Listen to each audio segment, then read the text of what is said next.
Now, as a reminder, for more Microsoft Webcasts, you can visit Microsoft.com/webcasts. And again, I'd like to welcome everyone to today's Msdn webcast using the Web Service Software Factory.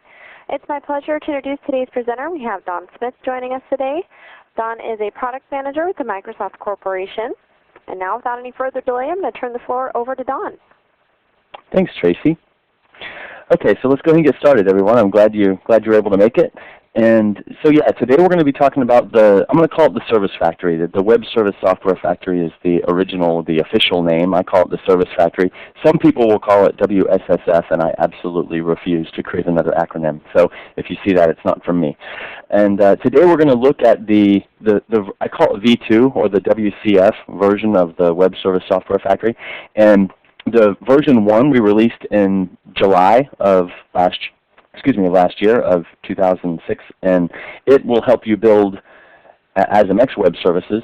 Version 2, which was released in January timeframe this year, will help you build WCF services, the Windows Communication Foundation. So let's go ahead and jump into the agenda. I'm going to try to keep it to an hour for you on the phone because I want to respect your time. I'm also prepared to demo V3, which is what we're building right now, and I'm actually going to be dropping, hopefully tonight, I'll be dropping the first community drop of V3 to the community workspace. I'll give you that address later. But if you want to stay on the call after the hour, I'm prepared to show you what V3 looks like with models and shapes and designers and all that stuff. But most of this hour is going to be about V2 and the WCF Service Factory. So the first thing I want to do, because I don't know the background of everybody on the call, I want to talk briefly about what software factories are and how we think about them. Then I want to talk briefly about the new guy on the scene, these guidance packages.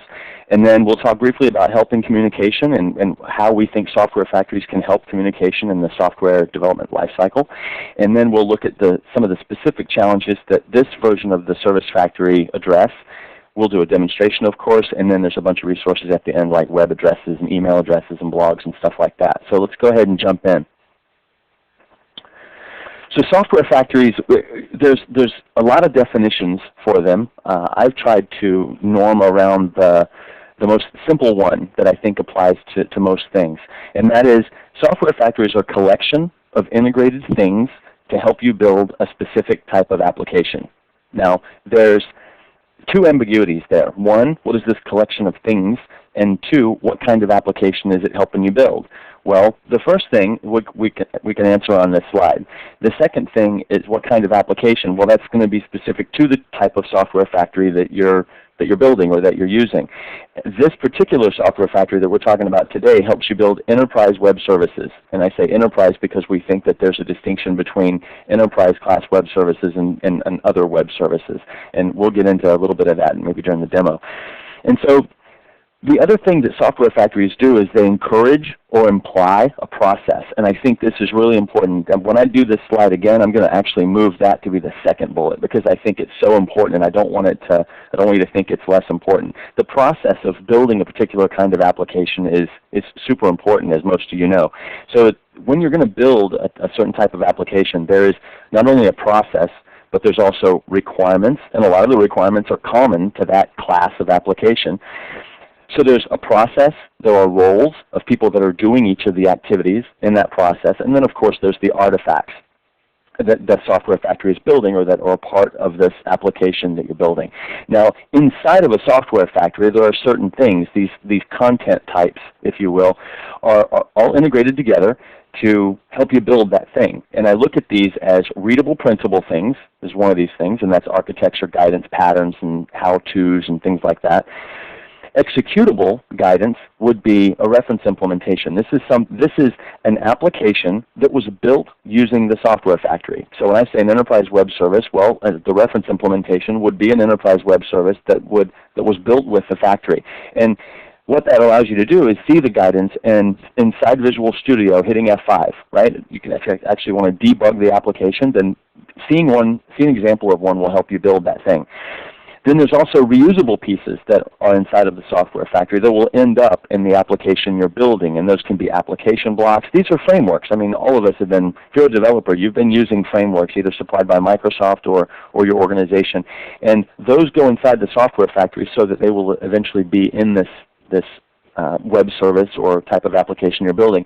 And then the last piece of the content type or the guidance that's inside of a software factory is in the form of guidance packages, or with really, really new software factories could be these DSLs, if you've heard of the Domain Specific Language Toolkit. That's also part of the actionable guidance. And that is things that you're doing inside of Visual Studio that help you build the application. This is code generation, configuration, generation for the application, and things like that. So we're going to talk more about that. But so process, roles, the people, and then the artifacts that we're going to use to build this thing. Now when we talk about guidance packages, there's a really important aspect of them. Guidance packages are really like a collection of wizards. Well, you'll also hear the term recipes used a lot. And recipes don't necessarily have to have a wizard interface or not, but most of the time the terms are synonymous, wizard and recipes. So these recipes, these are guidance packages. These guidance packages work on top of a runtime called GACS, or the Guidance Automation Extensions. And there's kind of the sister to GACS is GAT, which is the Guidance Automation Toolkit.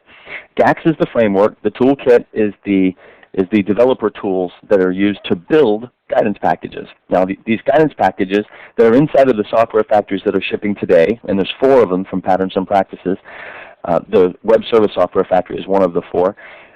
We release these guidance packages and we release all the source code to them. Now the other important things to note about the guidance packages are completely open. We're not trying to hide anything at all from you. These guidance packages generate code, they generate config, they do a number of different things, and everything they do, we're not trying to hide anything. They're also configurable, and this is an important part. I'll be honest with you. When we started building these software factories over a year ago, and someone asked me, are they going to be, how many people are going to be changing these? Because you're giving away the source code. Are people going to change them, or are they going to use them as is? I said, well, a year ago, I said probably about half. Half the people will change them. Half the people will use them as they are. Turns out, nope, I was off by about 45%. Because it turns out about 95% of the people are changing these guidance packages. They're changing the software factory to cater it to their needs. A way to think about it is these software factories are horizontal. They're specific to a type of application, web services, smart clients, mobile clients. But what we find people are doing in a lot of cases is verticalizing them, meaning they're making these software factories specific to a vertical like healthcare, retail, manufacturing. And so, yes, they're absolutely changing these. I think my next slide talks more about the types of changes, but we're not, these guidance packages are configurable. You can completely change them. You can extend onto them. And in the demo, I'll try to remember to show you an example of how you can verify decisions that are made inside the guidance package.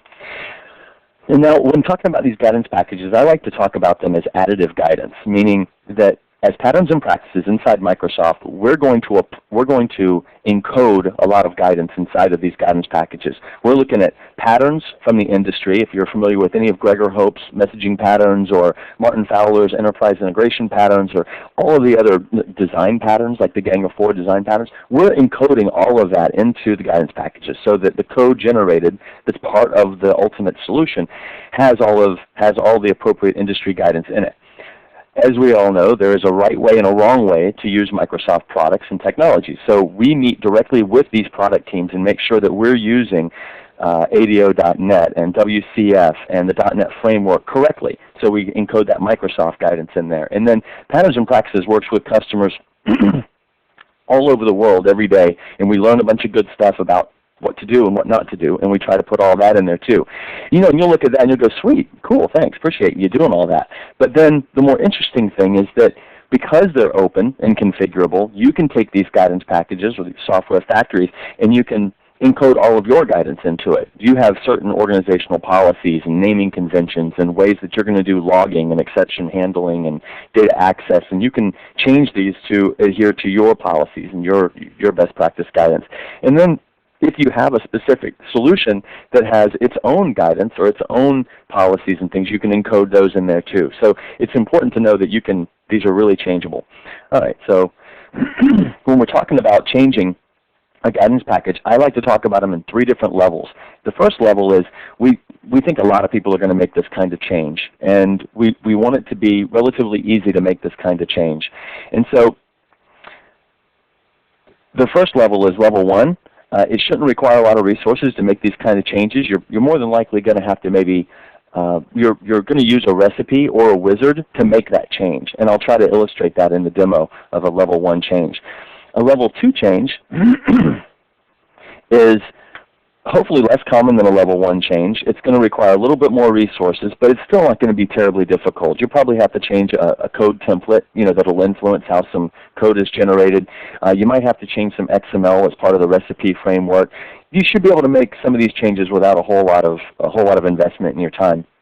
And then, of course, there's level 3, which hopefully will be the least common. It's probably more common than I'd like it to be, but it's going to require you to understand a whole lot more about what GACS is, what it does with the recipe framework, and so on. So those are going to be more time-consuming and more difficult changes, but they're totally possible. And we just released a new set of hands-on labs to the community. I'll give you that link in a minute. In these new hands-on labs, we added 4 exercises. One of those exercises has you add a new recipe to the software factory. So that should go some way to helping make this easier also. And I just mentioned this earlier, that the nature of a lot of these modifications is taking a horizontal factory that we would provide, and then you would create a vertical factory out of it. And I'll just be honest, we're still doing a lot of learning right now on exactly what that looks like. I mean, what does it take to make a horizontal factory vertical, specific to retail or healthcare, or we don't know completely yet. We have some ideas, but we're working with customers today trying to figure out how to get smart about that. Another advantage of these software factories is that we think that they help communication throughout the development lifecycle. What you're seeing here is a screenshot directly from the documentation of the web service software factory. And if you can't quite make out the text, that's okay.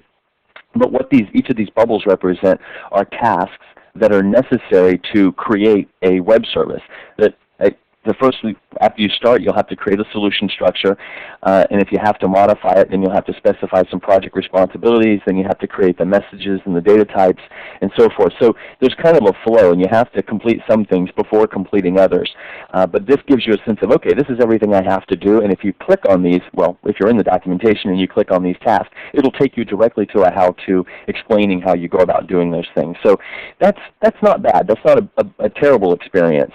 But if I advance the slide, you'll see that this other thing that's come up is a screenshot directly out of Visual Studio, and this is called the Guidance Navigator. It's a custom window that we built, and in that you'll see that there's a lot of activities. These are tasks or recipes that you'll complete inside Visual Studio. Like the first one is creates unbound reference to the guidance package, and then the next is unlock solution. So I'm on the History tab in this Guidance Navigator, and it's showing exactly what tasks have been done, and then it has how-to links if you want some more information on that specific task. And then if you look down at the bottom, I have the suggested next steps expanded, and you can see that it's even recommending that there's next steps after you complete this one, and there's a next one. So here is that process I was talking about. Now what we think is important about this is that because you can change these guidance packages, the architect or decision maker on the project, whoever that may be, can encode these types of decisions, this process, into the guidance package. And then, of course, they'll have to document it. But we think that what that's doing is, rather than having a series of Word documents that are describing the application that you're building and the architecture of it, you can put that inside the guidance package. And we think that that helps communication between the architect and the developer where it's needed most, inside Visual Studio, not inside Word. Now, I'm certainly not suggesting that you don't need Word anymore. You'll still need Word and Visio and other things to communicate different things about the app. But if there's certain things that you can verify or that you really want to make sure are in the app, then you can certainly influence that in the code and config that's being generated. So we think this is pretty important. Let's keep going. I've seen 2 ways that these guidance packages are used. I've seen in modifying a guidance package, there's one where the architects or the decision makers, it could be a lead dev, it could be anyone on the project team, will actually modify the guidance package, kind of the scenario that I've been describing, where they encode organizational solution best practices inside the guidance packages. Developers will use the recipes to complete the solutions, and then the artifacts will go back, or the architects will go back and validate that the solution still adheres to the decisions that were initially made. And that seems to be pretty common. Now, a less common scenario is that the architects or the lead devs use the recipes themselves. They use the guidance packages to create a baseline of the application. So in the case of a web service, they would go ahead and create all of the service contracts and the messages and the data contracts and everything they need that's part of the solution. So then they use it, create a baseline, check the baseline into source control, and then other developers and other people on the project team will check that out and complete it. Have to write the code manually. That's a less common scenario, but I have seen it a couple of times. So just to let you know how people are using it. Now, if we look specifically at the service factory and the kinds of guidance types of challenges that we were trying to address, you can see in this list. I won't read it to you, but a large part of it was being able to design the services. We heard from customers that just designing the service is pretty difficult, and we want some guidance on doing that the right way. We also included some stuff on exception handling and exception shielding.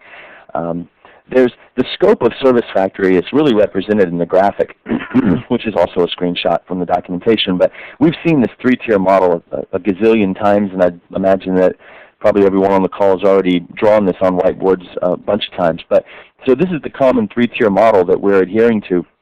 And then what you'll see as I advance the slide, you'll see that what we've done is we've taken that three-tier model, which is a logical representation, and we've mapped the physical artifacts that belong to each one of those layers onto it. This is also illustrating the scope of Service Factory V2, or V1 and V2, and that is we'll help you create the service contract, the proxy that consumes that service, the business logic and business entities that are inside that service, and then any data access that leaves from that business logic. Now, we've gotten some feedback that's probably too much, and we've taken that feedback, and I think for V3 we'll probably scale the scope back a little bit so that it probably won't include data access. We'll let someone else in Patterns and Practices kind of take that data access guidance package, that component inside of the software factory, take it forward, and then we'll just do a real good job of making sure people know how to connect them, how to compose a software factory or use these different pieces together and try to make that easy. But yeah, so for V3, we're really just working on the service interface layer and the components inside that, but clearly we understand that having the business logic and the data access is important too. Another really big part of let me stay on track, and so the guidance packages will also address each of those layers and the mapping layers between them, as you can see in this image. Another really big part of the content inside of the Service Factory V2 was how to migrate from ASMX to WCF. I'd say there's like 50 pages of documentation in there for how to do that. So if you're interested in that, then certainly have a look at it. So I'm going to go ahead and get into the demo now. I don't want to spend too much time in PowerPoint. So here's the scenario for the demo. My neighbor works for Boeing, and he works in their supply chain management analyst area in Boeing, and we were just talking over the weekend a few months back about what the kind of challenges he's having at work, and I thought, that might make for a kind of a neat demo. And I hope Boeing doesn't mind me using them as an example, but they've been in the news, they're building some wicked cool airplanes, and they've been in the paper, and they're also headquartered in the Northwest, which is pretty cool. So what we're going to do is we're going to look at three different parts of the service factory, and that is service design, so I'll create some services. There's also a security guidance package for doing message level security. That's also another component in this software factory. And then we're going to look briefly at the code analysis validation, which I think is pretty important part of the software factory. So more about the demo, we're going to look at in a scenario that has supply chain management. So obviously Boeing has they have a supply chain. All these parts have to come in and be on site in time in order for them to be able to build the airplane. And so the supply chain group makes sure that the right vendors are set up, that the right parts will be in place at the right time. So we're going to build two services. This first one is a material management service, and the idea here is that they have a back-end ERP system that has all of the parts in it for the airplanes that they've already built. These are airplanes that have already been engineered. They've already built a number of them. All those necessary parts are managed in their ERP system. However, they have airplanes that they're currently in the middle of engineering, and all of those parts are scattered all over the company in different engineering groups. So this material management service will allow us to get part information about parts independent of what system they're in. So it's like an aggregate service. This vendor gateway service, the scenario with this thing is that we need to be able to make requests to vendors to find out when these parts will be in place, how much would this order be if I wanted to order this many parts from this vendor, who's the preferred vendor. So the scenario is that we came up with a service contract, and we defined it in WSDL, and we've sent that to each of our vendors and said, if you want to be a preferred vendor, implement this interface so that we can send you predefined messages to get information about parts and prices and information. Now, inside Boeing, this is all fictitious. None of this actually happened, by the way. But we took the same contract and implemented it inside of a service inside Boeing so that we can send this one service, this gateway service, a message. It will then work out what the right vendor is and then send the message to the vendor and handle that whole collaboration, right? So that's the gateway service. So we're going to implement that service from a WSDL file. And then here's just a little bit more about the demo. I have it looks like the formatting on the right side got messed up, but I have a text file that I'll use as a cheat sheet that you'll be able to see as we're going through this. Okay, so you'll see that there's a get requirement demand. That'll be an operation contract, and then we have a get part availability. And we're only going to create 2 operations because otherwise we'd be here all day if we were creating full-blown services. So this is kind of our pseudocode, and you'll see this again. And I also want to mention before we get too much further that I have all of this on the web right now. So I've created 2 videos that you can, if you want to show this stuff to anyone else, then you certainly can. And if you want to do this demo yourself or redeliver any of this, then I have all that stuff out on the web already so that you can take it. So yes, this is, I don't know, maybe the 15th time I've done this. So we'll use this cheat sheet anyway. All right, so let me go ahead and go to Visual Studio. And we're going to create a new, I know that there's a bit of a lag in what I'm doing and what I'm talking, so I'm going to try to be cognizant of that. So what you'll see here on the new project dialog is we have a new node here. Under guidance packages, well, the guidance package got there because I have GACS installed. And then I have this Web Service Software Factory WCF because I have the Service Factory V2 installed. So I'm going to name this Boeing. Actually, I'm going to name this Boeing, let's call it V2. No, let's call it Boeing Services. And this is going to create a new solution that will allow us to build out this solution and all these projects. So I'll go ahead and click OK. And now because that particular project template that I chose, because that has a guidance package associated with it, and that guidance package has an initial recipe that comes up. We'll see that recipe in a second. And that's asking for what's called a project prefix. Now the project prefix is going to influence not only all of the project names, but it's going to influence all of our CLR types and all of our CLR namespaces and all of our XML namespaces. So I have this up, and I'll just call this Boeing.scm.services. And you can see in the top, this is the only place that I can influence these names. The rest of the projects that are going to get created, and there's 7 of them.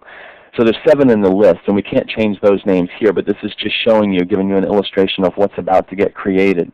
And this will take a while, so I'll go ahead and get it started. Now, the first reaction I get when I show this to people is, good grief, Don, you're creating 7 projects just for a web service? I mean, that's probably excessive to say the least. And actually, I would agree. And the reason for that is because we had to make a decision.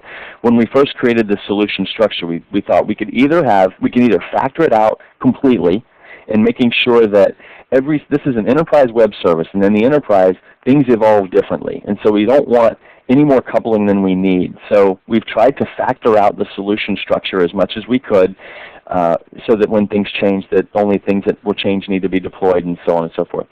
So that's why it's factored out. We knew that we could either do one of 2 things. We could factor the solution structure out, the solution structure out completely and then show people how to prune that down as necessary, or we could create one solution or one project and then have to teach people how to factor it out appropriately based on their needs. So, and actually the feedback that we've gotten on the solution structure is quite good and is in sync with how most people in the enterprise are factoring out their solutions. So that's good. So I'm still waiting on this to finish, and when it does, the first thing I'll show you is removing one. So I'll actually remove one of the projects from the solution, and we'll give another project the responsibility of that one. So this is also an example of a level 1 change that I was talking about earlier. This is a change that we suspect a lot of people are going to make, and we've tried to make it easy. So in this solution structure, you can see that we have 4 projects for the service interface: the data contracts, fault contracts, service contracts, and service implementation.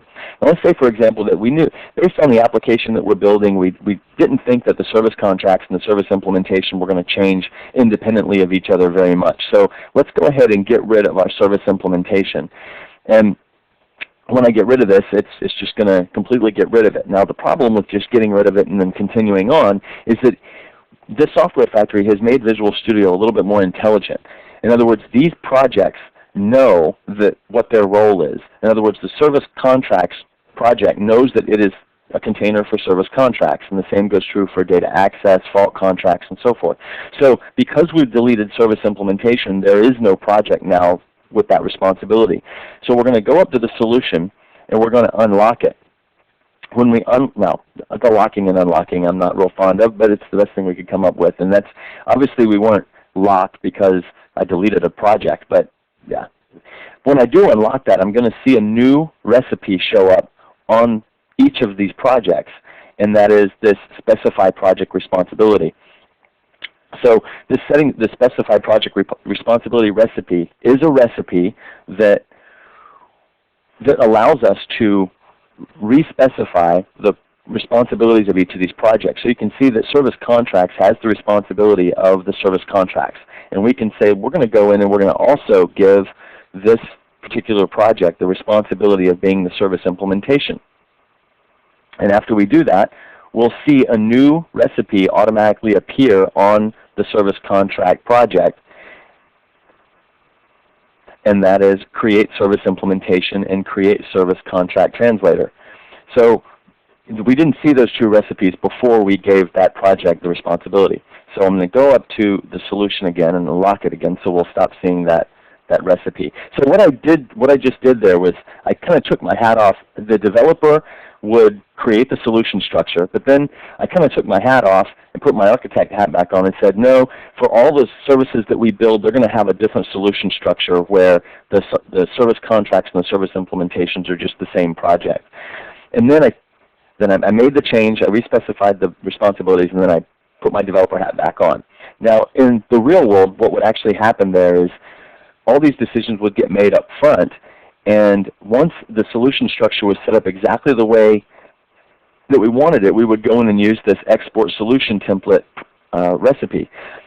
This recipe, I won't go through it now. You can play with it when you download Service Factory, but it will export all of your solution structure. So you can add new projects, you can remove projects, you can rename things, and then when you export that, there's a how-to document inside the written documentation for Service Factory that will walk you through exactly how to take those exported files and icons and things and create a new guidance package with the solution structure.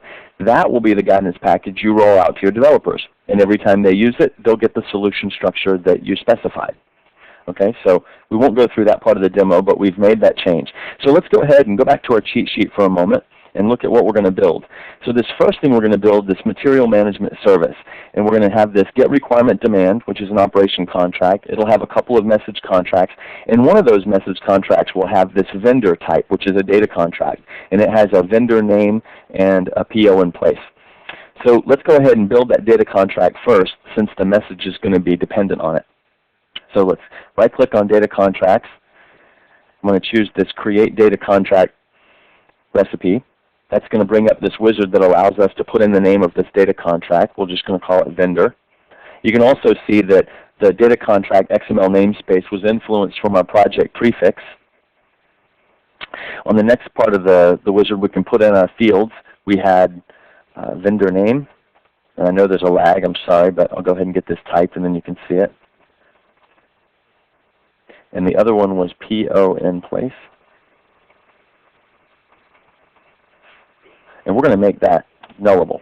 Actually, I'm going to make all of all of our types nullable. And if you're interested in why I would make all of our value types nullable, then I have a section in the written documentation on versioning web services that you might want to read. It's the first step in the versioning guidance that we're going to release. Okay, so we have that. I'm going to hit finish, and what you'll notice is this will just go ahead and create a C# class that represents that data contract called vendor.cs. And it's a partial class that, okay, we can make that go away. And it has our data contract, and it has all the decisions that we made in there. So there's our vendor class. Now the next thing we need to do is generate some message contracts. The first one is this demand request, and this has a statement of work ID and a part number. So let's create that message. Now messages go inside of our service contracts because vendor or data contracts are not necessarily specific to a service or to an operation on a service. So they're reusable types across services and operations.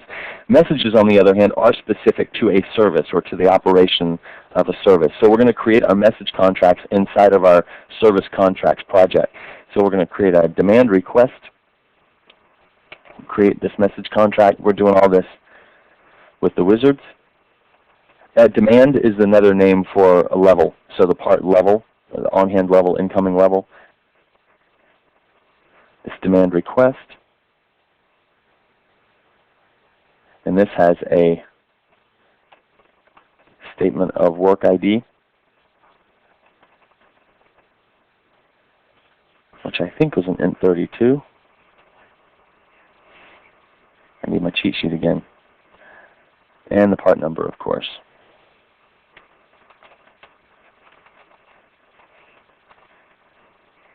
Okay. And we'll finish that. I'm going to just create one more message contract for our demand response.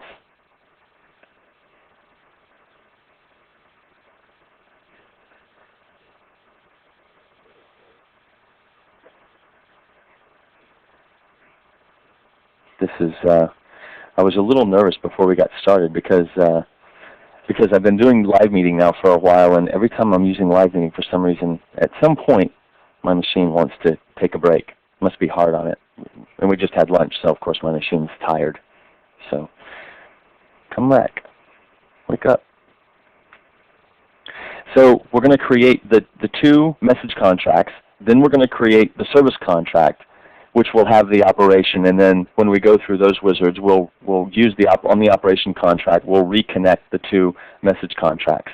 Now, as you remember, when we were going through this, I said that we were going to create also another service too, and trust me, the second service won't take near as long.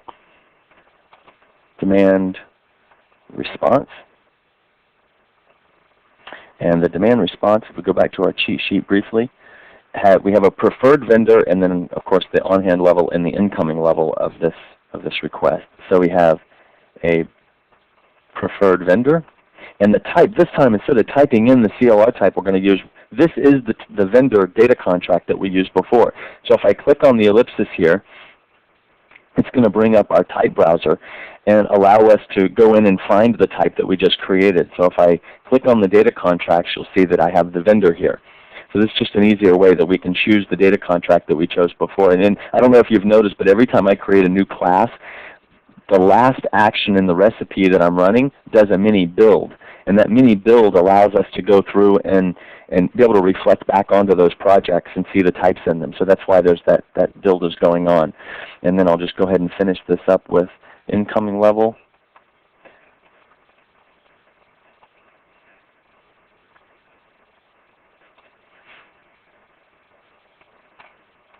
And on hand level.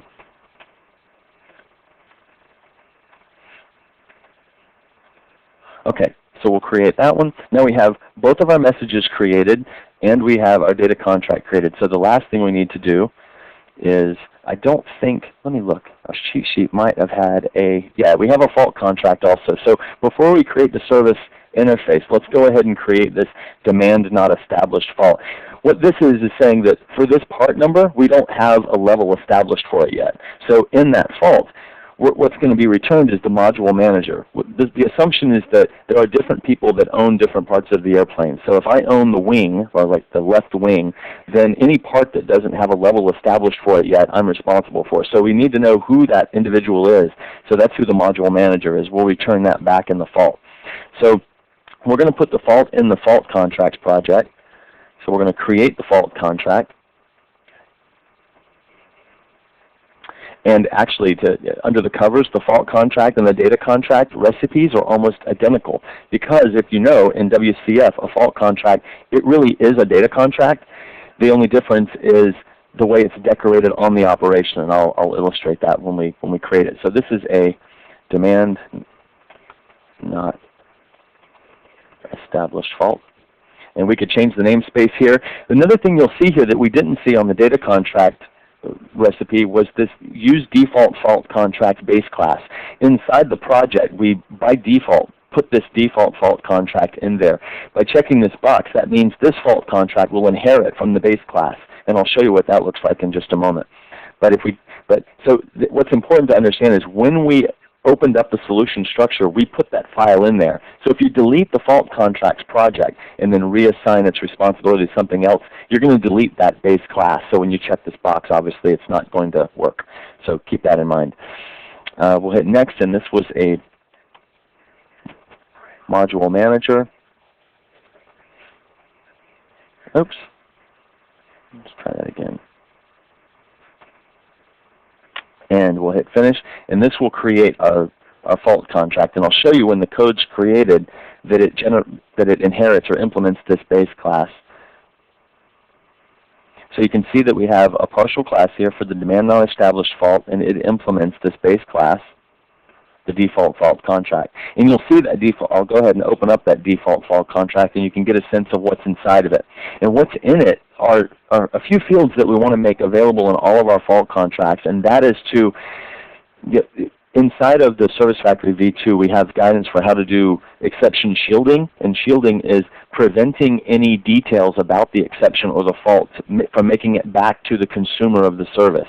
And the way that we do that is we log that error message, we create a correlation ID, and put the correlation ID back to the consumer of the service.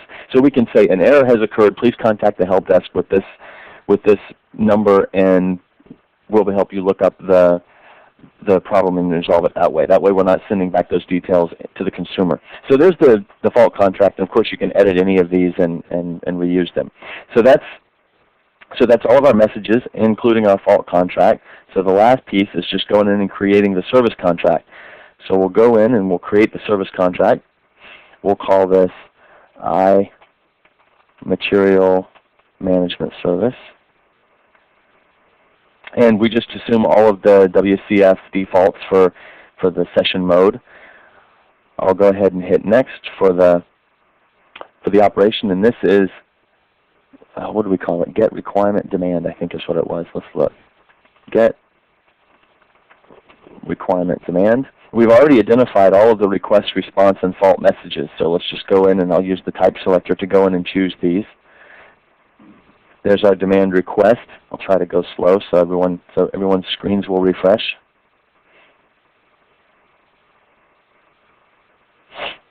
The response. And then, of course, the fault that we chose. Now, you can associate multiple fault contracts with an operation contract, and so we have a little bit of a different user interface here where I can go in and add all of the faults we've identified. And we only have 2. So we'll just choose our demand not established fault. Or we have 1, I'm sorry. We have 1, we'll select it and then hit OK. And then there's other WCF properties that we can choose. We just choose the defaults for all of these. Now on the next part of the wizard, if we hit finish now, it'll generate the service contract with the service interface. So it'll just create a CLR interface type. Now, but we have all of the information we need to really go ahead and create a concrete class of that interface. So if I choose this checkbox, it will create all of those in the right places. You'll notice that the data contracts is going to put it in the data contracts project. And it's smart about all of this because of the metadata or the responsibilities with each of these projects. And then we have the service class name also. So when I hit when I hit finish, it's going to generate a couple of things. It's going to generate the interface and the concrete class that implements that interface and put those in the right place. So you can see here there's the concrete class is here, and we're just going to throw an exception until and obviously what's going to go in here instead of the exception is translation code. We have translator recipes that will create translators between the messages on the wire and the business entities we're mapping to, and we'll actually invoke our business logic in here. And here's our interface that it's implementing, and you can see here's our fault contract. Here, and okay, and that's our service. So the last step is to actually expose the service, because at this point we only have the contract, we have the implementation, and all of the necessary messages and data contract types. So the last step is to actually expose the service, and I can do that by right-clicking on the host. This is just a test host. We have two additional projects here that are the test client and the test host, and this is strictly for testing because we know that the hosting of the service is completely a deployment decision. So we're going to host that, or I'm sorry, we're going to expose that service. We're just going to choose the service. We only have one at this point. We can choose between, right now, only a couple of the binding options in WCF. There's the basic HTTP binding and the WS HTTP binding. We can also check this box if we want to include the metadata, an endpoint for the metadata extension, in other words, turning on WSMex. And then we can hit finish. And that recipe is going to do two things. It's going to generate an SVC file that represents the endpoint of that service, and it's also going to generate all the necessary WCF configuration data and put that inside the web.config file of our host. And the SVC file will pop up here in a minute, and we'll also look at, just real briefly, we'll look at the web.config file. Oh, we're not doing too bad on time. My machine would wake up. So there's the SVC file, and I'll just take a quick look at the config, and you can see that here's the configuration that was generated as a result of that. Okay, so that's the one service. That's the material management service. Now, the other service that we're going to look at is, or the other service we're going to create is that vendor gateway service, and we have a WSDL document that represents that. So let me come down here. Oh, it looks like I closed the folder. Let's do this. I have a WSDL document that we'll look at. And in this WSDL document, first I'm going to grab the path to it, and then I'm going to drag it into Visual Studio just so you can take a quick look at it, if I can drag it into Visual Studio.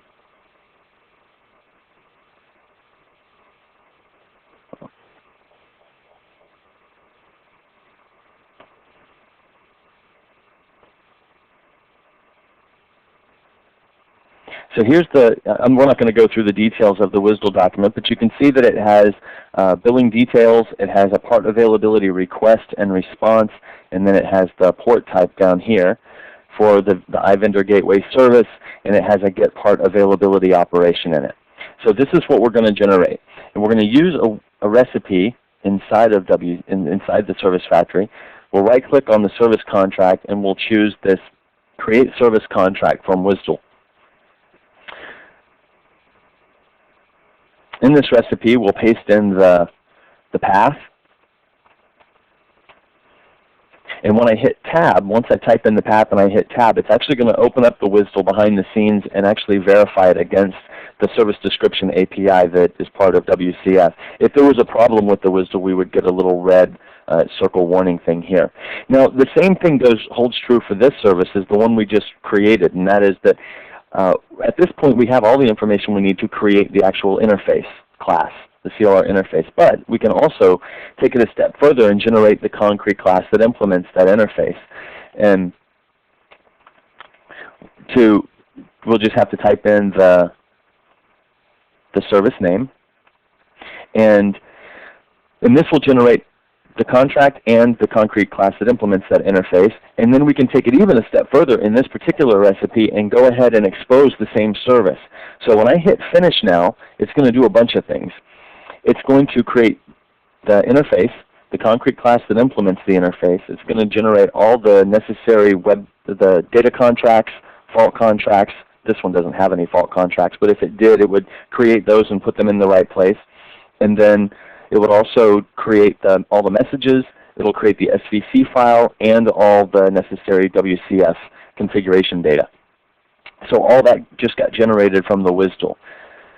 And yeah, we won't go into all this. And that same Boeing.WSDL file is available to you if you want to rerun any of this and have a look at it for yourself. So there's the additional vendor gateway service there. Okay, so that is all of the service contracts that we wanted to generate. So what I'm going to do now is show you the security guidance package. Now, it's not enabled by default, so if I go up to Tools, I have this Guidance Package Manager, and this is part of GACS, so this will be installed when you install the Guidance Automation extensions. And if I click on the button at the bottom, about enable and disable existing packages, it'll show a list of all of the guidance packages that are installed on this machine. And you'll see that I have this Web Service Software Factory Security WCF, and that's the security guidance package. Now, as this is loading, it might take a little while for this to get registered because my machine is less than optimal, certainly less than the one I would like to have. So while that's registering in the Visual Studio, I'll tell you the premise behind this, the message level security guidance package. Back in December of 2006, the Patterns and Practices team put together this guide called the Web Service Security Guide, and it defined architecture, design, and implementation patterns for assigning message level security to web services. And it covered brokered authentication, direct authentication, and a number of different scenarios. Well, of course, the architecture and design patterns that were identified aren't going to change. At the time, all the implementation patterns were for WSI 3, so for ASMX services using the Web Service Enhancements 3.0.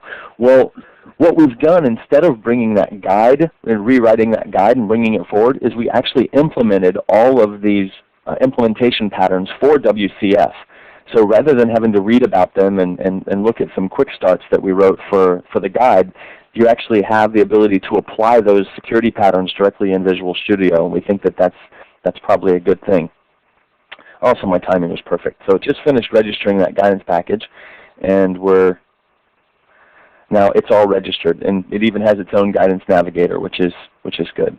That's the window I showed you in the slide deck.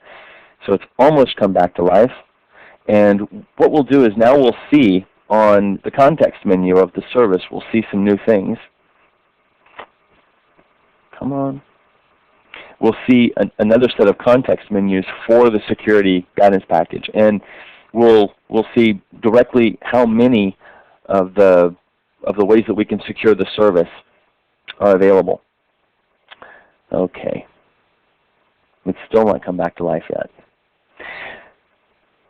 Now, when we look at this, you have to, the precondition for being able to secure the service with this message level security in this guidance package is that the service already has to be exposed using either BASIC or the WS-HTTP binding. We can change that decision when we secure it, but it does already have to be exposed. So the configuration data already has to be inside the config file before we secure it. And we're going to secure it on the host.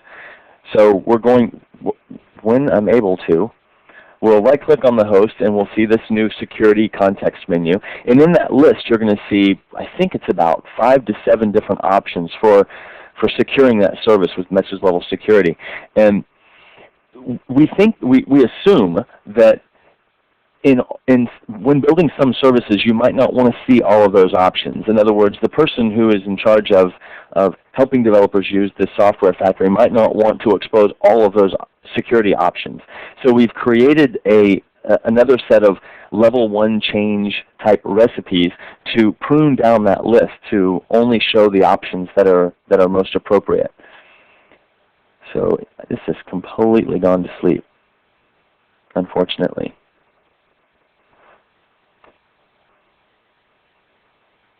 Let me see if I can do something about fixing this.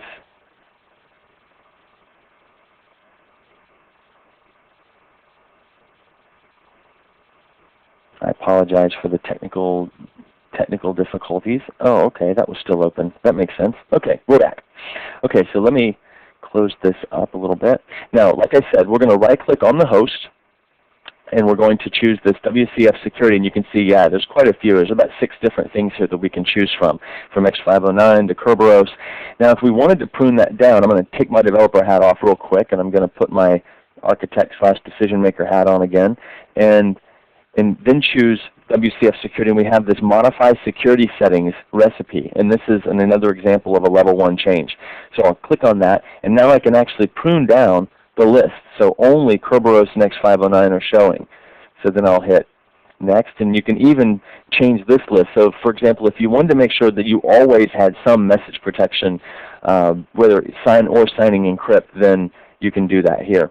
So I'll hit finish, and now what you'll notice, if I go back to my host and I choose security, you'll only see the 2 options that are available. So I've got my developer hat back on now, and let's walk through one of these real quick so you can see what it's like to use one of these recipes. So this first step on the wizard is really kind of an informational step. It's showing an illustration that came directly from the Web Service Security Guide. It has a link to this brokered authentication X509 pattern, which is, of course, a link to Msdn to show you the web page that describes this pattern, so you can see the context and the forces and all of the other information about this particular pattern.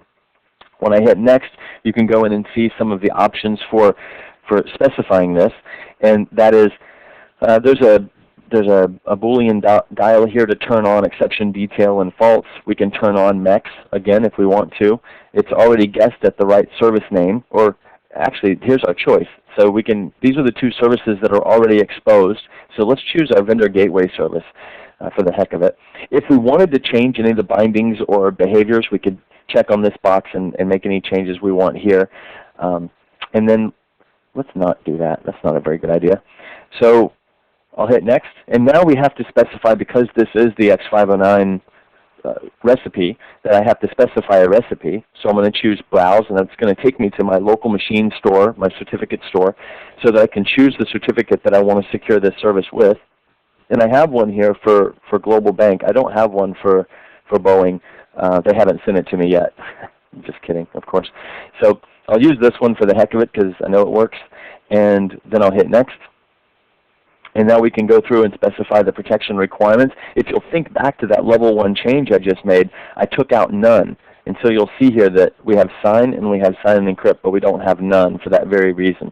Also, if we had modified any of the algorithm suites, we would see those here. And there's another level 1 recipe that allows you to make those changes. The other level 1 recipe that I didn't show will allow you to influence whether these are available or not, or whether they're subdued and not available. So then we'll hit next, and the last step of this recipe will allow you to do consumer-specific authorization, meaning if each of the vendors that we were sending this message to had an X509 certificate and they shared their public key with us, we could include that public key here by choosing required authorization and add. Go choose the public key that they sent us, and we could do X509 authorization on the message that comes back from the vendor, but we don't have that. Heck, I don't even have a server key, so of course I don't have any vendor keys. So I'll go ahead and hit finish, and this is really only going to do one thing, and that is it's going to make all the necessary changes to the web.config file for that particular service. So if I hit yes, you'll see here that now there's a whole slew of additional configuration information to get the X509 security stuff right. Okay, so that's the security part of the demo, and the last thing I wanted to show you were the code analysis features that we included into Service Factory. And I can get to those by right-clicking on any of the projects and choosing Properties on any of the projects in the solution.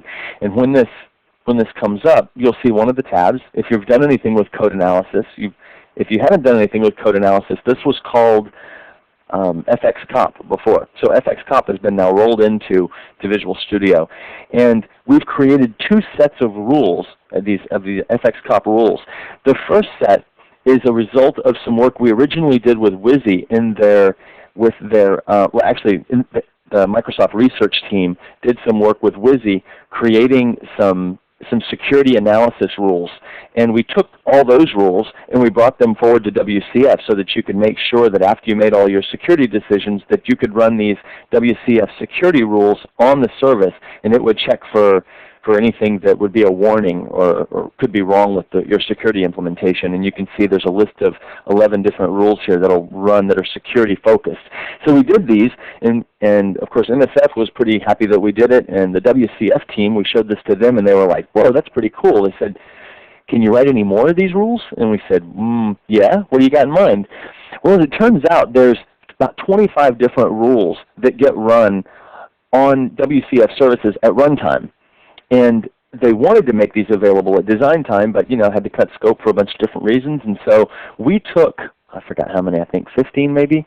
Yeah, 15 of these rules that are already run at runtime by the WCF engine, and we give you the ability to run these at design time. So it's checking things like inconsistent session mode or empty name in service contract and things like that, so that you can get all these fixed before you actually deploy. And in the new hands-on labs I mentioned earlier, there's also an exercise that shows you how to create a new one of these. And the source code for all of these rules is available inside Service Factory too. So if you want to add a new rule and make it available, we show you how to create the rule, build it, and then where to put it in the file system so it'll show up here inside Visual Studio. So we weren't able to get to all those rules, but we did pick the 15 most important ones and got those in here. So I wanted you to make sure you knew about that. Right now, this is, unfortunately, it's not a bad way, but it's not the best way, but it's a way to ensure that all of the architectural decisions and guidance that's been encoded into the software factory is verifiable. And so this is one step at making sure that you can get verification in the rules that you're putting in the guidance packages.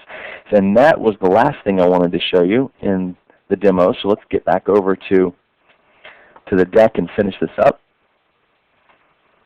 Now, for V3, there were a number of different themes that we could choose from. And so what we did is we chose some themes for this V3 version that we're working on now, and I wanted to let you know kind of the stuff that we're working on now and then how we came to that. So if I show you, you'll see that the things we chose were these 4 that are highlighted now. And that's management, and what management means is managing services, making services easy to manage once they've been deployed and are in operations. So the operations teams, the IT departments, will have an easier time at managing services that are built using the software factory. The idea behind that is that we found developers fall into one of 2 camps, and there might be a third camp, but one is they don't know how to build applications and services that are easy to manage once they're in operation. They just don't know how. And 2, they don't care.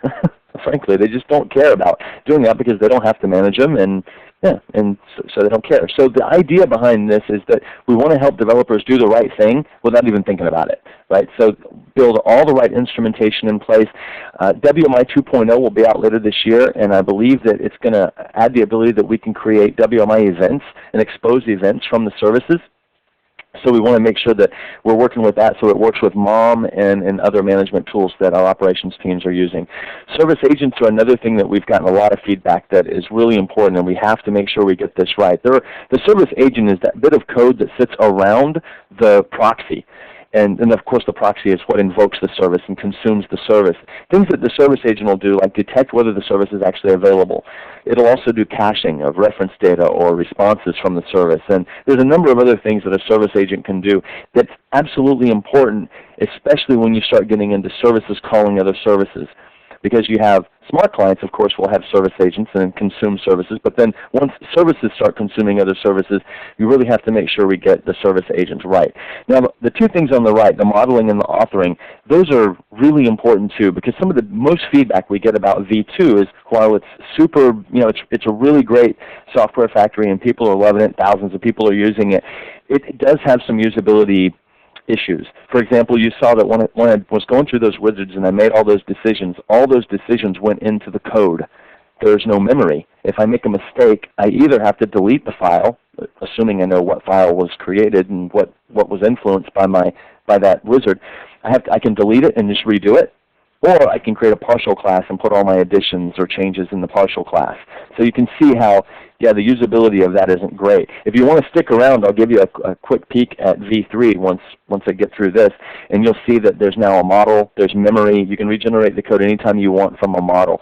And because also authoring is huge, something that is spanning all the work we do in V3 is we're trying to get real specific on how we think these factories are going to get changed, how they're going to get modified, how they're going to get verticalized, in other words.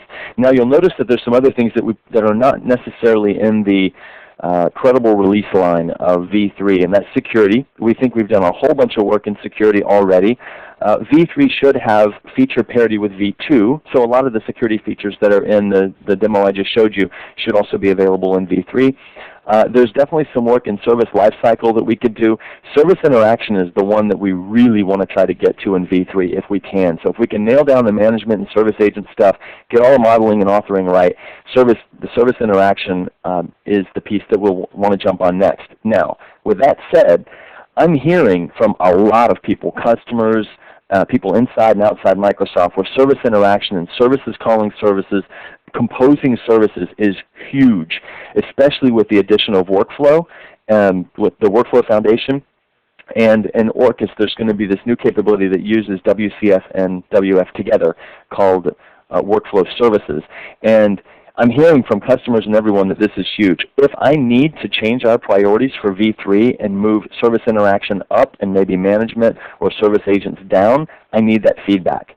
So contact me. My email address is in this. If you want me to make that change, we're in a position to do that now. That's feedback that you can give me now. Okay, so the call to action is definitely, if you haven't done so already, download V2. It's available on Msdn. I'll give you a link. Install it. Have a look at it. If you think it's good and you want to use it, definitely do so. I'd love to hear about your experiences with it. We have brand new hands-on labs that are in the community. I'll give you that link in a minute. So definitely go through the hands-on labs. There's a community site that I'll give you a link to also. It's pretty much thriving. I mean, we have discussions going on. There's downloads. I've put videos up there. There's a podcast about V3. So we're trying to make that as an engaging community as possible. And yeah, I think it's going really well. So I'd love to hear your feedback on that too. I mentioned this early in the deck about the releases. The July release, the second bullet there, we released this for ASMX. And there is also a Visual Basic version of it on Msdn also, but that's only ASMX. There's a WCF version that's only C# that is available now, and we should, I believe we're almost finished with the VB version that does WCF. So if you're interested in that, let me know, and I'll make sure you're aware of that once we release that to Msdn. And let's see, here's some resources. There's where you can download the release version of Service Factory V2. On the community site, if you have questions or problems or suggestions or anything at all, you can talk about V2 or V3 on the community. And then there's my information. I don't blog near as much as I should, but if you're interested in seeing that. Now there's some questions, and I'm going to answer these questions first, and then we'll go to the questions and answer slide. But these are questions I get all the time. Reentrant. This is actually an issue that I just talked about, and that is that once you make decisions, the decisions go to code, and there's no way to these wizards are not reentrant. They don't have a memory. So we're aware of that, and that's absolutely getting fixed in V3 with the whole addition of DSLs and models. Round tripping. I want to make a change to either a wizard, or I want to make some decisions in a wizard or a model, and I want it to generate code, and then I want to be able to go change the code, and I want those changes reflected back up into the model or the wizard. No. It's not going to happen. And not only is it not going to happen, but you really don't want it to happen. And I know that might sound funny, but you really don't want round tripping. Not only is it extremely hard for us to implement, for anyone to implement, which means if it's hard, we're going to spend a lot of time on it, and there's a whole bunch of other stuff that we're not going to give you because we got that right. The value of having that is not that great in our experience and in our discussions with customers, and really you don't want it because the wizards and the models that you'll see in V3 really provide an abstraction to make you more productive and to really show you the only things you really need to see. That's not a one-to-one level of detail with the code. The code has a lot more detail, and you really don't want decisions in the code going back up model. You really want that just going one way. So that's that. Team development we know is huge. I said early on that software factories are about processes and about roles and about team development, and we're looking at a number of different features that there's not really a whole lot in V2. I kept saying I'm taking my developer hat off and my architect hat and all that. It's not really clear at this point. That's going to get a whole lot better. And if you're a user of TFS and Visual Studio Team System, you can guess that there's going to be a whole lot of features around team development and software factories because they really are like like ice cream and syrup. I mean, they just go really great together. The data access guidance package, which is part of the Service Factory v2. I don't think it's going to be part of the Service Factory v3. The whole idea with that is where we really wanted to put people on the right path for creating data access layers, knowing what was coming. So it uses a repository pattern, which we were told by the Link team would be the best, easiest migration from that to Link. And so we did that knowing that there's going to be a migration, and we wanted to be aware of that. That guidance is coming out. So I think the plan of record, and I don't know, the conversations are going on now. I think we're going to take the data access guidance package as it is today, and this is a component of Software Factory v2. We're going to take that, we're going to make some necessary changes to it, and we're going to put that out in the community so that anyone can have it, can modify it, can change it. That's going to be the end of that version of the guidance package. We're going to create a new one that is going to be able to use Link and other things, and there'll be very clear guidance on getting from one to the other. So if you have any opinions about that, you can feel free to send them to me. It's not going to be me and my team building the next version of the guidance package, but it'll be someone else inside Patterns and Practices. So if you have any questions, let us know. And I think that's about it for most of the frequently asked questions I get. I'm sure you probably have more. But what I'll do now is I'll turn it back over to Tracy so that she can explain to you kind of the way that we'll do the questions and answers for the rest of this. And then when we're all finished with that, then maybe I can get back to my desktop and do a demo of V3 real quick for you. So Tracy, are you ready?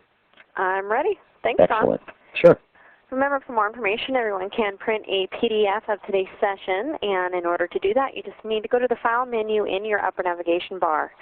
Now we're going to get to your questions and answers here shortly, so please feel free to submit them in our Q&A panel found at the bottom of your live meeting screen. Also, I'm going to be posting a survey here in just a minute.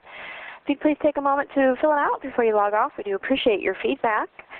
As a reminder for our upcoming and previously recorded webcasts, you can visit Microsoft.com/webcast. You can go here to access this webcast, which will be available for download in about 24 hours. Now, if you have any webcast content ideas, if there's something out there that you would like to see and haven't yet, we'd love to hear from you. Just take note of this link here. And for anybody who's interested in receiving a free 14-day trial of Microsoft Office Live Meeting, you'll want to visit Microsoft.com/presentlive. And now for filling out that survey today, you're going to be automatically entered in to win this 30GB Zune digital media player. So it gives you a little incentive to fill that out for us today. I have one of those. They're pretty sweet. They are nice, aren't they? Yeah. And here is the survey. Please follow the links provided to complete today's webcast evaluation. Now, Don, it looks like you do have some questions waiting there in the queue, and we probably do need to stay on this survey because if we move off of it, we're going to lose any data collected. So. Oh, shoot. So I can't do a V3 demo? We can't. Not right now. Sorry. Okay, so what I can do for anyone that's on the call, I'm going to be putting together a Camtasia video of V3, and well, I'd like to do it today or tomorrow. So if we're not able to do it during this webcast, just check out the community site under the V3 status, and I'll post a video there of me kind of walking through it. But like I said, by tonight or tomorrow, I'm going to have the actual code out there and a walkthrough that will walk you through how to do it anyway. So let's not do the demo on this, and we'll just go ahead and look on the community site for it. Do you want me to go ahead and answer these questions now, Tracy? You bet. Cool. Feel free. All right, so we have one question. The first question is, I described what a software factory is, but what is the goal of a software factory? And I would say that the goal of a software factory is to help people build specific kinds of applications. And so, and like I was saying, there's a lot involved with that. There's the process, there's the requirements gathering for that particular type of application, and there's the roles that are involved, the activities that need to happen, and it's really just helping people. So guidance is all about choosing the right decision when you have a lot of options, right? So so what guidance is trying to help, given a certain scenario, what is the right course of action? And so I would say, yeah, software factories are a fantastic way of helping people build a specific type of application, steering them in the right way. So I hope I answered that question. It went away, so I hope it did. Okay, so let me go to the next one then. So it says, if, as you say, 95% of the people change the guidance packages, what are their purposes? Obviously, anything can't fit for once for one personal use, but if there are changes to the .NET framework, language, and guidance package changes, then the maintenance is twofold, as opposed to if you write your own logic. So I think what the question is kind of alluding to is let me see. So people are changing them, and there is definitely a challenge with moving forward, right? So I got this question asked to me yesterday from a real big popular customer that I'm sure we've all heard of, that said, okay, so what if I go in and I create an application with a software factory, and then do I have to keep the software factory around to manage and maintain the application after I've deployed it and created it? And really, the choice could be it depends. I mean, you certainly could keep it around, especially in the case of models where you're using modeling. You could always change the model and generate the code.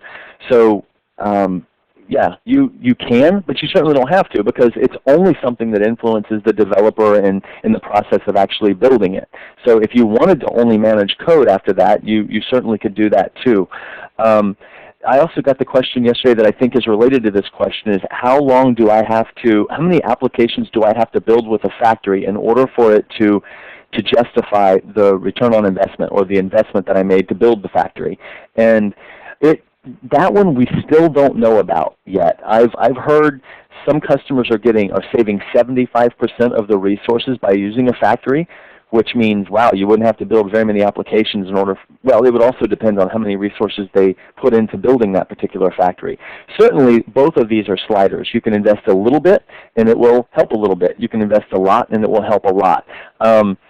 Yeah, it's just the whole reuse topic that comes up, right? I mean, you have to invest in making things reusable. So we don't have any hard numbers on that yet, unfortunately. But he says the maintenance is twofold. So yeah, well, yeah, it could be. I mean, I always recommend, especially in the beginning, for everyone to have a software factory authoring team, and then have the team that's using the software factory, and have these teams separate, but very well connected in terms of communication. So I'm going to go to the next question. If I didn't answer that, then certainly feel free to remove it and repost it. Okay. At what point in a typical development process, Agile or Waterfall, does a software factory come into play? This is a fantastic question, and I would say that it definitely should get involved early. And that kind of leads into what I was just saying about having two teams. In patterns and practices, obviously we're in the business today of using software factories to encode guidance. So we have a team that's building software factories. We have a team inside Visual Studio that's also building the next platform of software factories, and we are their primary customers. And Patterns and Practices is their customer because we have customers that are using the software factories we're building. So actually I represent the customer on my team. So everyone on the call, I would consider you all customers, and I am your proxy. I'm your liaison into all of the decisions that get made on my team. So we are very agile, and yesterday in this big meeting, customers were asking me, how do we do this? And this seems very waterfall. And I said, no, absolutely not. You can create a very small minimalistic factory, use it to build some things. Maybe it won't build out a whole baseline of a solution, but it'll build out part of it, and just keep iterating over that. Use very small increments and small iterations. So I would say you could use it in either. We tend to be agilists and use it in that way, and we use it from the very beginning. So hopefully it answered that question. I'm a bit new to WCF. The books I've been reading from Yuval Lari issue message contracts. Oh, yeah, I've heard this too. I haven't read Yuval's book. I ran into him the other day, but I haven't read his book yet. And they seem to be integral in our factory. Yeah, please comment. So I would absolutely agree they are. Our guidance on data contracts and message contracts is a little different than the WCF documentation and maybe what you've heard. You've heard me say this during the demo. Data contracts are reusable. They represent if you have an enterprise data schema or enterprise data strategy, then they definitely belong there. They will be reused across operations and across services. And message contracts are specific. If I were building services today, I haven't seen any evidence against this. I would have message contracts on all my operations. I would not ever use data. I look at data contracts just like primitives. It's just like strings. I would never have an operation that would send or receive a string. It would always be a message contract. Part of the reason for that has to do with evolution. If it's in a message contract container, I have all the resources available to me to change that message contract later and to evolve that. So if I'm talking about request response, I'm going to have 2 message contracts. If it's one way, of course I'll just have one.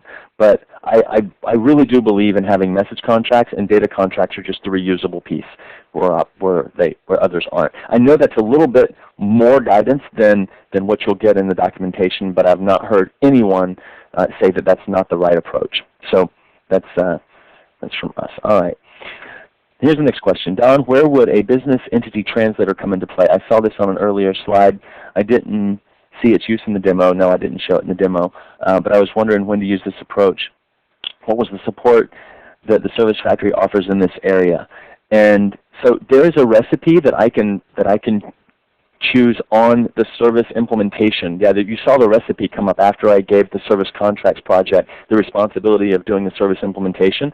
And when you right-click on it, you can say Create Contract Translator. You'll go in and choose the type that represents the message. Then you'll go in or the data contract or the message contract, and then you'll choose a business entity, and you'll map the fields as best you can. You won't get one-to-one mappings. There will be some things that won't get mapped, and then it will generate a class that will have 2 methods, one for translating one way and one for translating the other way, and you'll have to go in and add more code to get that translation exactly right. It was an explicit decision on our part not to create another BizTalk mapper. That would have just been too much work, and really what we were trying to do is encourage the use of the message translation pattern. That's the whole reason for the recipe. So definitely have a look at it, because we think it's a pretty important part of it. It really decouples the business logic and business entities from the service. And that's what it's the adapter in between the two. Okay, here's another one. Are there any Boolean functions that cannot be used in WSDL in WCF? Are there any Boolean functions that cannot be used in WSDL? And I honestly don't understand that question. I apologize. Yeah, if you want to send me that one in an email and maybe elaborate a little bit more, or if you want to try to reword the question, I'm just not real sure. There's certainly things you can do in WSDL that you can't do in WCF. I'm not sure about Boolean functions. You can specify the Boolean type in both, no problem. You can make it nullable, no problem. I'm sure there are certain things you can do in WSDL that don't work, that don't interoperate well. WCF definitely tries to make the interoperable stuff the key priority. And the next question, these recorded events, how can we obtain copies of these live demos? So there's 2 things. Everything that we're doing now is being recorded, so it will be available on demand later. Also, if you go to the community site now, there's 2 39-minute demos, one of the presentation that I just did and one of a demo. Obviously, they're a little bit longer than what I did today, but both of those are available today, right now. So if you can go out to codeplex.com/servicefactory, I think that link was, that link was in the deck. So yeah, if you go out to the community, those videos are available today, and this one will be available, I guess, in a day or 2. And then that's that question. And of course, email me also if you have any questions about things you'd like to see. Here's a WCF newbie question. Why do I need both the SVC file and the web.config file? I thought the SVC file was only required in WCF. Yeah, the SVC file is required in WCF when you're going to host the service using HTTP, because you need an endpoint. Other ways you can host the service would be on a port. So if you wanted to just have a TCP address with a port number on the end and then a thing, you certainly could do that. But not with the Service Factory. It only supports the test host that is HTTP. The SVC file is the endpoint that receives the messages, and then of course the web.config file is all the necessary configuration. That's not an endpoint. So that's kind of the difference between those 2 files. And then the last one, do you support new web application projects out of the box? Man, I wish we did, because we've gotten a lot of feedback that would be nice if we did that. That's something that we didn't have the time, because we started getting that feedback late in the process, late in the V2 project, and we just didn't have enough time to get it in. We're a big fan of that project also, so we're going to try to get that in V3. because there's going to be lots of different ways that you can host. We'd like to do TCP. We'd like to do, I mean, heck, it would be great if we could do MSNQ or other ways that we can host services in v3, because it's going to be kind of decoupled in the modeling from the service contract. So yeah, we'd love to get that done in v3. So if you have, feedback taken, good suggestion. And I think that's it. That's it for all the questions. So if you have any more, definitely feel free to send me an email. And I tell people that I'll respond to customers before I'll respond to guys on my team or other Microsoft people. So definitely throw me some email. Definitely get involved in the community too. If you think the conversation would be valuable to the community, then definitely let's have that conversation there. And that'll go ahead and conclude today's webcast. And I don't know, Tracy, did you want to say anything else before we take off? I just want to thank you for your presentation, and thanks everybody for attending today and submitting all the great questions we had come through the queue. And remind everybody to fill out the survey for today, because we do appreciate your feedback. And Don, I really do appreciate your presentation. That was fantastic. And this will conclude today's session. Thanks for joining us. Cool. Thank you.